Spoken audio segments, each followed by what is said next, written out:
સમાજના ઉત્કર્ષ માટે, સામાજિક સંગઠન માટે, શૈક્ષણિક રીતે બેરોજગારી માટે, અંધશ્રદ્ધા નિવારણ માટે તમામ પાસાને વરણીને મધ્ય ગુજરાત, ઉત્તર ગુજરાત બધાને સાથે મળી સમગ્ર ગુજરાતમાં એવો નેઝો લઈ નીકળેલા આપણા યુવા નેતાશ્રીએ અભિજીત બારડ આપણા ગામડા મુકામે શુભ શરૂઆત કરી છે। ભવાની ધામનું નિર્માણ કરવા જઈ રહ્યા છે। એમને ગામે ગામ ખાટલા બેઠક યોજાઈ। કોઈ નવો સ્ટન્ટ નહીં, કોઈ દાન કે ફળાની અપેક્ષા વિના સમાજ સાથે ફેસ ટુ ફેસ મળી એક ભવાની ધામનું નિર્માણ કરી રહ્યા છે। તેમના સાથ સહકાર આપી અને તેમના મનોબળને મજબૂત કરવા આપણે દરેકે સહકાર આપવાનો છે।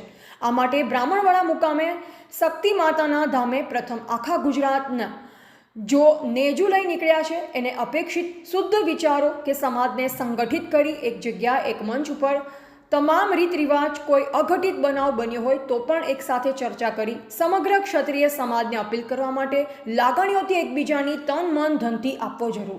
समाज में कोई ना जात न कोई पेटा विभाग होय। क्षत्रिय समाज में घणा बधा भाग छे पण एक क्षत्रिय समाज एटले भवानी धाम आवी विचारणाथी अने श्रद्धाथी आगळ वधे तेवो निर्णयथी निकळेल छे। આપણે સાથ સહકાર આપવો જરૂરી છે એવા આપણા નેતાને, યુવા નેતાને આપવો જરૂરી છે। તેવા તમામ યુવા મિત્ર ભાઈઓ બહેનો તેમની સાથે ચર્ચા કરી અને માતાજીનું ધામ બને તેમાં સહકાર માટે અપીલ કરી છે। અહેવાલ પ્રવીણસિંહ બારડ।